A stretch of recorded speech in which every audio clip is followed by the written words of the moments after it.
Bonjour ou bonsoir. Je ne sais pas ce que tu vis, mais si tu as cliqué sur ce titre, peut-être que tu es malade ou que tu connais quelqu'un qui est malade et qui risque de mourir. Si c'est le cas, sache que cette vidéo a été commandée et oint par le Saint-Esprit de Dieu. Ce que tu vas entendre est une opération spirituelle par Jésus pour te libérer, te délivrer et te guérir de ce démon, de cet esprit, de cette maladie. Alors reste jusqu'au bout, car l'opération a déjà commencé. Commençons par définir ce qu'est une maladie. La maladie est un déséquilibre ou une altération de l'état de santé, affectant le corps ou l'esprit, qui perturbe le fonctionnement normal d'un organisme. Si tu es malade, tu dois attester que cela touche soit la dimension de ton corps, soit la dimension de ton âme, donc les émotions, soit la dimension de ton esprit, au niveau de la tête comme la dépression, la folie et bien d'autres choses. Premièrement, si tu es malade, ou si tu connais quelqu'un qui est malade, la première des sagesses que je me dois de te dire est d'aller consulter un médecin. La parole de Dieu nous dit dans la Bible, car l'Éternel donne la sagesse, de sa bouche sortent la connaissance et l'intelligence. Le Seigneur, dans son amour, a permis à des hommes et à des femmes d'avoir la sagesse, l'intelligence et la science pour guérir certaines maladies. Et en vérité, cela n'est pas mauvais. Donc si tu es malade, dans un premier temps, va voir un médecin. C'est très important pour la suite, car cela servira à glorifier le Seigneur. Maintenant, si tu es déjà allé voir un médecin, tu remarqueras que la Bible nous fait comprendre dans Luc 18 au verset 27 que Jésus a répondu « Ce qui est impossible aux hommes est possible à Dieu ». Nous devons prendre conscience que l'homme est limité. La science et la médecine sont limitées, mais à Dieu, tout est possible. Tu dois le comprendre. Alors, après avoir vu que le médecin, et peut-être que si tu es tombé sur cette vidéo, le médecin t'a dit des choses comme quoi ta maladie, tu allais la garder toute ta vie. Mais tu dois croire et savoir que le Seigneur Jésus-Christ va te guérir en son nom. Et que tu devras en témoigner aux médecins, aux hommes, c'est-à-dire à ton entourage, ta famille, tes amis. Mais ne le garde pas pour toi. Tu ne devras pas dire que cela vient de toi, que la guérison vient de moi, mais que c'est bel et bien Jésus et lui seul qui t'a guéri. Peu importe ta maladie, petite ou grande, sache-le, il va assurément te guérir. Nous devons comprendre que Jésus est la parole de Dieu, qu'il est le Fils de Dieu, qui s'est livré lui-même à la croix, qui est mort pour toi et pour moi, et qu'il est ressuscité le troisième jour pour que nous puissions vivre la vie éternelle. J'aimerais te dire que Jésus à la croix a pris ta maladie. Oui, cela est vrai. Donc tu n'as plus à être malade, car il a pris pour toi, ou pour un proche à toi et pour moi, la maladie que nous avons. Dans Matthieu 8, verset 17, la Bible nous dit, la parole de Dieu nous dit, afin que s'accomplisse ce qui avait été annoncé par Ésaïe le prophète, il a pris nos infirmités, il s'est chargé de nos maladies. Tu vois, la parole de Dieu nous fait clairement comprendre qu'il a pris la maladie de l'humanité tout entière. Toute maladie qui porte un nom a été prise sur le dos de Jésus-Christ. Même avant de s'être livré à la croix, Jésus guérissait les malades et il le fait encore aujourd'hui. Et tu vas le vivre. Voici un des nombreux faits de guérison de Jésus. Dans Jean 5, verset 5, la Bible nous dit « Là où se trouvait un homme malade depuis 38 ans, Jésus l'ayant vu coucher et sachant qu'il était malade depuis longtemps, lui dit « Veux-tu être guéri ?» Le malade lui répondit « Seigneur, je n'ai personne pour me jeter dans la piscine quand l'eau est agitée. Et pendant que j'y vais, un autre descend avant moi. » « Lève-toi, lui dit Jésus. Prends ton lit et marche. » Aussitôt, cet homme fut guéri. Il prit son lit et marcha. Mon ami, toi qui écoutes cette vidéo, j'aimerais te dire qu'aujourd'hui, Jésus te demande « Est-ce que tu veux être guéri ?» Il te dit que cela te soit fait selon ta foi.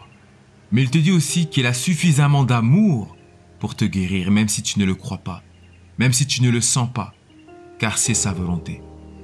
Avant que nous puissions passer dans un temps d'opération, je vais te demander de te mettre dans un endroit calme.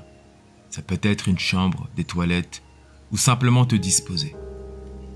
À ce moment, si tu dois pleurer, pleure. Si tu dois crier, crie. Si tu veux rire, ris. Si tu restes immobile, simplement à l'écoute, demeure ainsi. Je ne sais pas ce que tu crois ou ce que tu ne crois pas, ou ce que les médecins disent de toi. Peut-être qu'ils ont dit que ta situation était incurable, que toute ta vie tu devras vivre avec cela. Peut-être t'ont-ils dit que toi ou un membre de ta famille allait mourir. Peut-être t'ont-ils dit, on ne comprend pas, on ne sait pas ce que vous avez. Mais moi je sais que la parole de Dieu nous dit, Jésus nous dit, la foi vient de ce que l'on entend, et ce que l'on entend vient de la parole de Dieu. Aujourd'hui, parce que tu entends ce message, que tu le sentes ou que tu ne le sentes pas, ta foi est en train de naître et de croître. Mais de la même façon, si tu t'entoures de mauvaises paroles, si tu gardes dans ton cœur des phrases négatives, ou si toi-même tu dis « je suis malade, je vais mourir, je suis condamné à être malade », alors tu attesteras cela.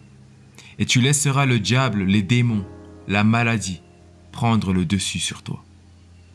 Tu sais, dans Proverbe 18, verset 21, la Bible nous dit « La mort et la vie sont au pouvoir de la langue. Quiconque l'aime en mangera le fruit. » Ce que tu dois comprendre, c'est que ce que tu dis sur toi-même ou ce que tu dis des autres a un pouvoir incommensurable dans le monde spirituel. J'aimerais te dire que si tu n'as pas Jésus-Christ dans ta vie, dans ton cœur, alors même si tu es gentil, même si tu ne mérites pas ce que tu vis, même si tu as de l'argent ou que tu aides ton prochain, je me dois de te le dire, tu iras quand même en enfer. De la même façon qu'il y a des principes terrestres qu'on ne contrôle pas comme la gravité ou la météo, il y a aussi des principes spirituels qu'on ne contrôle pas, comme notre date de naissance par exemple. Et le plus grand des principes spirituels est celui-ci. Dieu nous a dit dans Acte 4, verset 12, « Il n'y a de salut en aucun autre, car il n'y a sous le ciel aucun autre nom qui ait été donné parmi les hommes par lequel nous devrions être sauvés. » Il dira encore dans Romains 10, verset 9, « Si tu confesses de ta bouche le Seigneur Jésus, et si tu crois dans ton cœur que Dieu l'a ressuscité des morts, tu seras sauvé. » Voici le principe spirituel.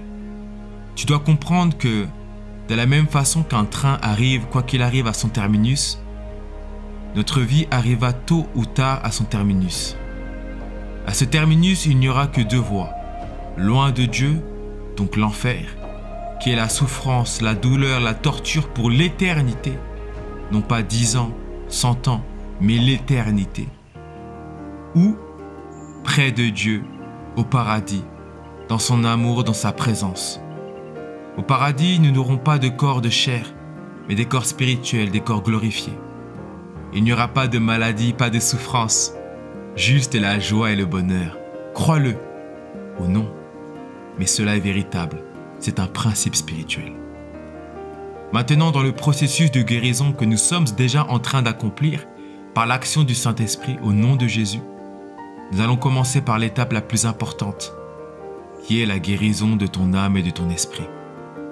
Cette guérison te donnera accès à la vie éternelle avec Jésus-Christ. Je t'invite donc là où tu es à répéter après moi avec foi, avec soif et avec conviction. Prions. Seigneur Jésus, je te demande pardon pour mes péchés. Je reconnais que tu es le Fils de Dieu, que tu es mort à la croix et ressuscité pour moi. Je t'accepte comme mon Seigneur et mon Sauveur personnel. Viens dans mon cœur, inscris mon nom sur le livre de vie. Je reçois ton Saint-Esprit Aide-moi. Protège-moi. Amen. Gloire à Jésus. Si tu as fait cette prière, sache que dans le monde spirituel, tu viens de naître de nouveau. Là où tu as vécu par tes propres forces aujourd'hui, Dieu met sa main sur toi et tu deviens héritier ou héritière de Dieu en Jésus-Christ. Maintenant, si tu as cliqué sur cette vidéo, c'est sûrement parce que tu es malade, peut-être même très gravement malade, et que tu ne trouves aucune autre solution. Mais sache que Jésus est la solution, la seule. Alors là où tu es, je vais te demander de mettre ta main là où tu as mal, ou bien sur ton cœur ou ta tête, pour cette ultime opération de guérison, par le Saint-Esprit. Donc dispose ton cœur et ne doute pas. Aie la foi en cette prière, ointe du Saint-Esprit et de feu. Je t'invite maintenant à fermer les yeux. Je vais prier. Père éternel, je te remercie pour le souffle de vie. Je te remercie pour la vie de cette personne qui nous écoute. Tu connais son cœur, tu connais sa situation. Tu connais ses défis. Seigneur Jésus, je crois en toi et en ta parole. Tu as dit dans Marc 16, 17, « Voici les miracles qui accompagneront ceux qui auront cru en mon nom. Ils chasseront les démons, ils parleront de nouvelles langues, ils saisiront des serpents. S'ils boivent quelques breuvages mortels, il ne leur fera point de mal. Ils imposeront les mains aux malades et les malades seront guéris. » Seigneur Jésus, conformément à ta parole, parce que tu n'es pas un Dieu pour mentir, j'impose maintenant mes mains spirituellement sur la vie de chaque personne qui nous écoute, qui écoute ta parole. Je déclare des crêtes que je les couvre par ton sang Jésus. Et maintenant, je commande à toute maladie, à tout démon, à tout esprit méchant, de partir maintenant au nom de Jésus. Oui, démon, tu quittes leur corps, tu quittes leur âme, tu quittes leur esprit, tu quittes leur sang par la compassion de Jésus-Christ. Je déclare et décrète que toute condamnation, que toute parole que le diable a insérée dans leurs pensées concernant la maladie ou la mort est nulle et sans effet au nom de Jésus. Je te rends gloire Jésus, car tu agis maintenant. Démon, maladie, tu quittes ce corps au nom de Jésus. Merci Jésus pour leur guérison. La guérison qui est là et qui est leur partage. Père, que toute la gloire te revienne à toi et à toi seul. Au nom de Jésus, Amen. Alléluia. Bien-aimé du Seigneur, l'opération est effectuée. Assurément, la prière est simple, mais Jésus agit efficacement dedans. Que tu le sentes ou que tu ne le sentes pas, je te le dis, tu viens d'être guéri. Essaye de bouger, peut-être de faire quelque chose que tu ne pouvais pas faire. Et crois-le dans ton cœur que tu es guéri. Maintenant, je te donne un défi. Va voir les médecins. Demande-leur de faire des tests et témoigne aux hommes que c'est Jésus qui t'a guéri. Si tu as eu une guérison instantanée, maintenant immédiate, mets-le en commentaire. Cela encouragera d'autres frères et sœurs qui vivent des épreuves comme toi et comme moi. Et si ta guérison n'est pas encore instantanée, sache-le que tu es guéri. Attends quelques heures, même quelques jours, peut-être même 3 jours, et crois-le dans ton cœur. Et ensuite, reviens le témoigner en commentaire. Si cette vidéo t'a fait du bien, ne la garde pas pour toi. Partage-la car beaucoup de personnes ont besoin de guérison, mais encore plus de Jésus-Christ. Alors je t'invite à liker, à t'abonner, à partager la vidéo et comme d'habitude, stay blessed in Jesus' name.